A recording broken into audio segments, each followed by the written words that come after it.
Hello there, I'm Rami, and it's time to start up my second BrookClan video. Before we get started, I just want to state that the video quality will definitely be better this time, though I'm still new at this. Additionally, I found out this year that there's a fifth clan! We only had one interaction with them this year, being a trespassing cat that we were unable to find, but the fifth clan is named Spike Clan, and I'm assuming that its territory is the furthest away from Brook clans, which is the reason why we didn't know about them yet. Aside from that, this year was fairly mundane. However, we are starting to get just a bit of drama as our story develops. And with that said, let's head off into StarClan to discover who wasn't lucky enough to make it. First up is a cat that was sort of expected, but whose death was also very sad to me. This cat was my favorite girl grandpa, who died on Moon 3 at 202 moons old. I'm glad she made it past 200, but honestly, I knew she was going to die this year. Still, it was very impressive that she made it this long. She died peacefully of what I'm assuming was a heart attack after a chill few months, during which she tried to bond with Flickerpeak and worked twice as hard to prove her worth, which girl, calm down, you're 200, you can rest. After she died, she spent a lot of her time in StarClan resting and reminiscing, and even wanted to give a new leader a life at some point. I'm glad she got to relax in BrookClan for her last 2 seasons in life, and I wish her the best in StarClan as a ghostly grandma. This next cat is one who joined this year, so you won't recognize her. This is Tuft Pounce, the competitive cat with a den building skill, who died on Moon 11 at 49 moons old. A patrol found her on Moon 9 after she was hit by a car, and though Flickerpeak tried her best, Tuft Pounce died 2 moons later of the head wound she had gotten from the car. There's not much to say about her. She stayed in camp for her time alive, but she was feeling sassy in StarClan, so I'm assuming she's feeling much better being able to move freely again without any pain in her head. Our final and most dramatic death this year was our cold deputy Flecktuft. He died on the literal last moon of the year, dying of hypothermia in the late winter snows at 103 moons old. A quick joke, but I find it very ironic that he had a cold personality and then died of hypothermia.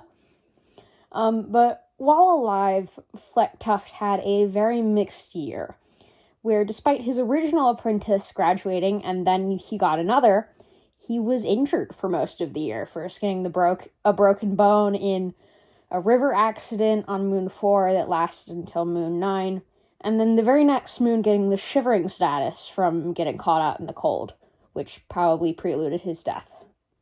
He's also been doubting his ability as both a deputy and a warrior throughout the year, despite multiple cat statuses stating that he was a widely liked deputy.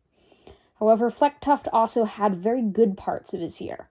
His apprentice Cloverpaw graduated, and Flecktuft was incredibly proud of his son. He also almost instantly got another apprentice in Gilkit, who did graduate before Flecktuft died, so he managed to successfully train 2 apprentices in just as many years. He'd built an incredibly strong and loving relationship with his son, and also had crushes on many cats, including Apricot Star. Flecktuft was shaping up to be a solid and responsible deputy, and it was a shock to everyone when he died. So sad to see him go, but honestly, the drama's worth it. Now that we're out of StarClan, let's take a look at Apricot Star. Our charismatic leader is now 98 moons old and is going through a bit of a paranoid streak. A mini Blue Star arc, if you will. Before I discuss the bad parts of her year, I'm going to go over what actually went well for her. On Moon 1, she took Badgerkit as her apprentice, teaching him to jump between rocks on their first patrol, and he graduated Moon 7. Additionally, before everything started going wrong, Apricot Star was feeling very confident in her position as leader and was giving rousing speeches left and right.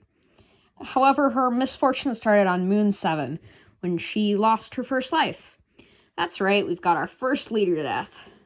I'm saying that due to her kitty pet background and relative newness to clan life, Apricot Star was shocked and frightened when she lost her first life to a venomous snake, and she was spooked by the foreign feeling. I'm going to say that this death is what pushed her to graduate some apprentices, realizing that the clan needed more warriors to defend everyone, especially since there wasn't a single kit this year, meaning that BurkClan will be struggling a bit for new warriors for a while. Additionally, there was a white cough outbreak this year, and the same moon that she died, she caught it. Though no one died from it, thankfully, it was one of the things that made Apricot Star question if StarClan was trying to force them out of the clans. And then on Moon 10, Apricot Star was ambushed by rogues on a solo patrol, and it freaked her out again, even though she escaped without losing a life.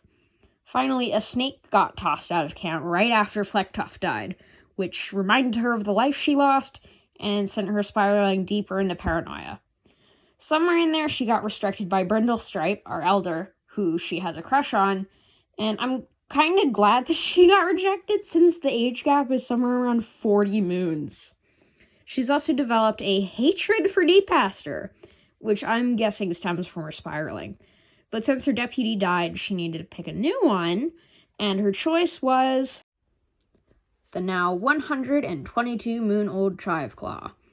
I'm saying that Chiveclaw was chosen because of her experience and her willingness to talk against Apricot Star, and Apricot really just needs that strong pillar to lean on right now. Chiveclaw is aspiring to be as good as deputy as Flecktuff, as she has had several statuses throughout the year saying that she looked up to him, and she was trying to be a good role model for younger cats. She received Oakkit as an apprentice this year, who, if you'll recall, is who Flickerpeak suspects to be the subject of a prophecy. I think Chiveclaw was a very strict mentor, who pushed Oakpaw hard, but also didn't push him too hard, and she let him take moments to rest when he needed it. Chiveclaw didn't even get hurt all year, and is developing a solid friendship with Brindlestripe, the cat who she escaped the fighting ring with. I'm also still rooting for her and Shadeheart to become a thing, but it probably won't happen at this point. Chiveclaw likely won't be deputy for long enough to become leader, or even very long at all, since she's already old enough to be an elder in-game and is likely beginning to slow down, but I'm glad she gets to support Apricot Star for a time being. Unlike last year, Flickerpeak is on the lineup in the Medicine Cat slot, since she doesn't have kits this year. She is now 103 moons old and is doing much better this year.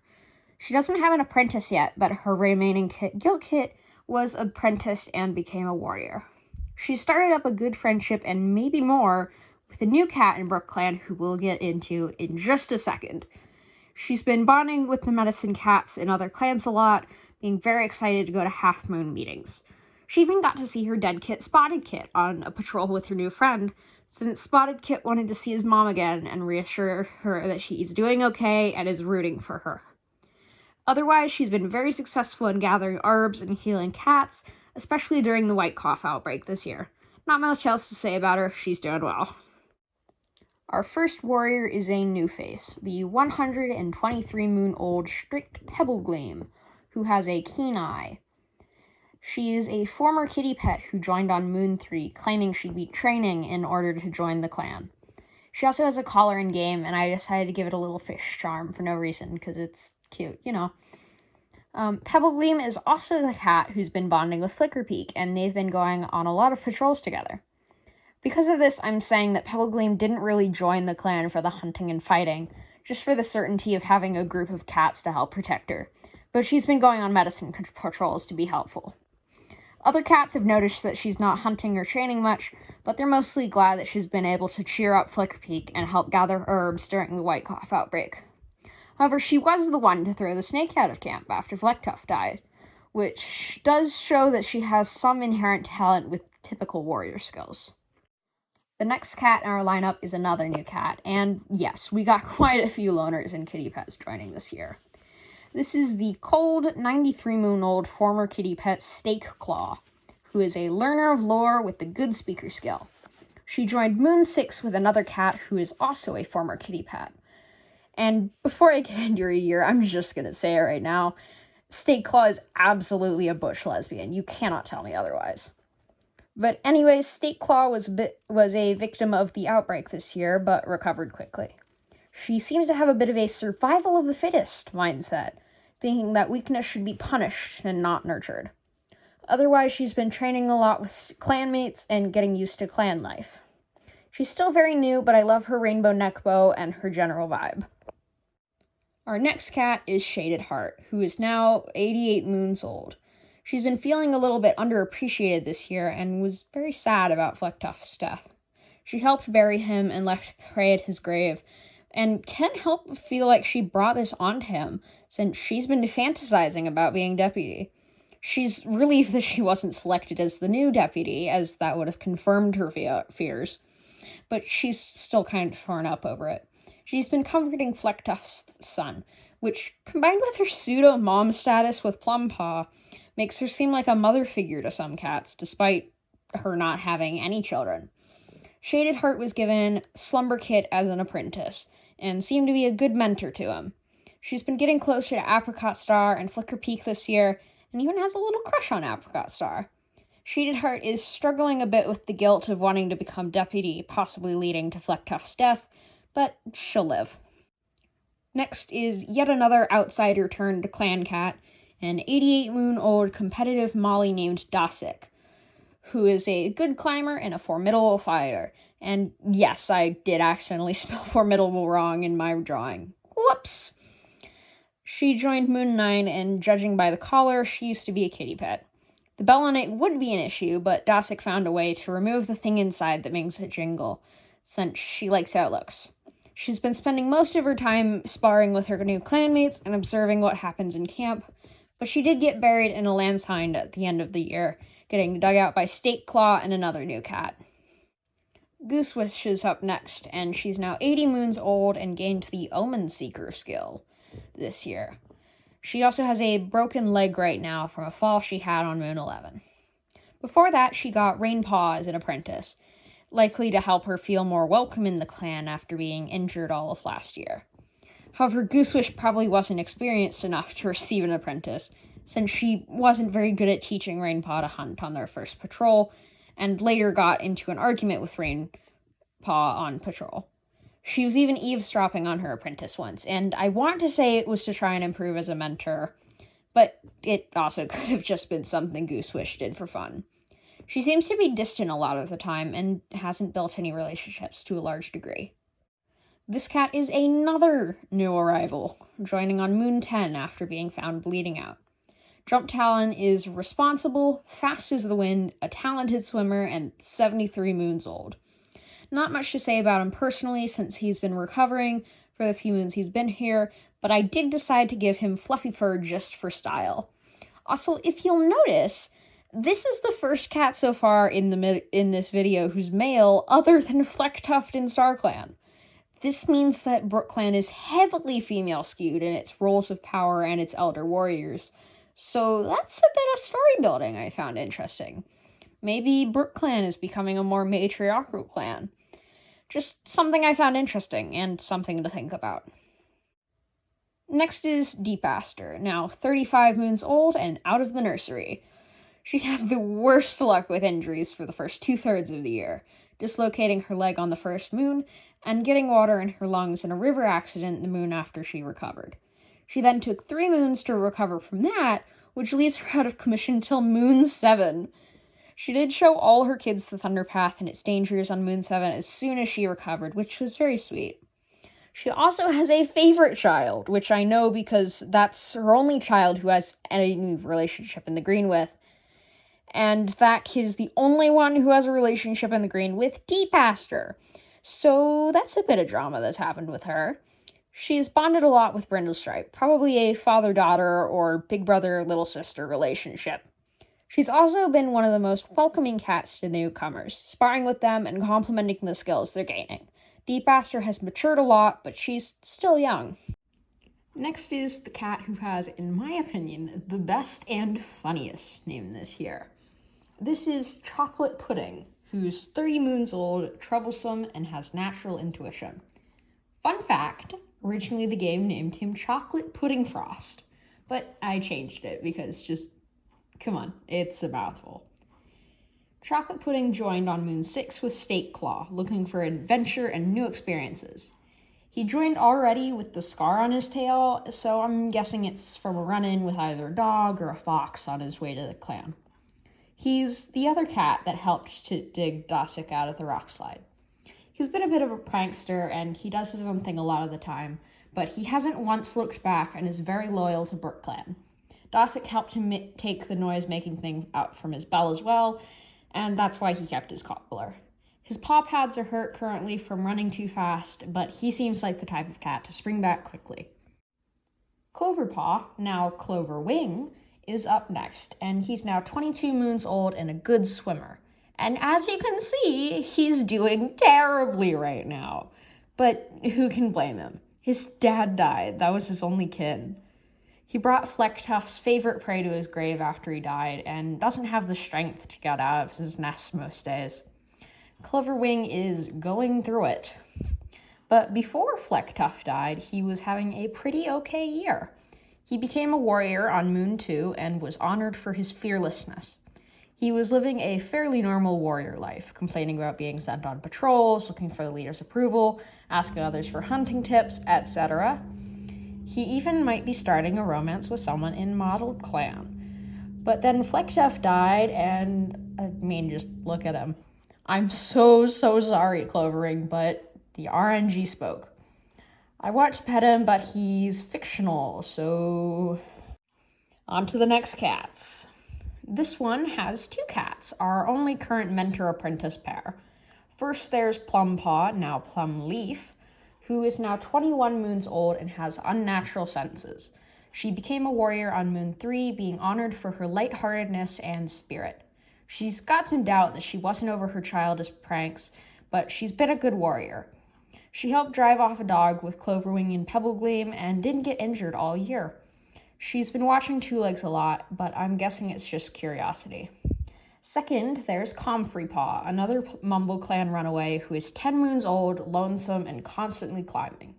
The fact that he arrived in our clan when he was only barely apprenticed and is from Mumble Clan like Plumleaf makes me think that something bad is going on in Mumble Clan that caused Comfreypaw to run away the minute he had some sort of autonomy.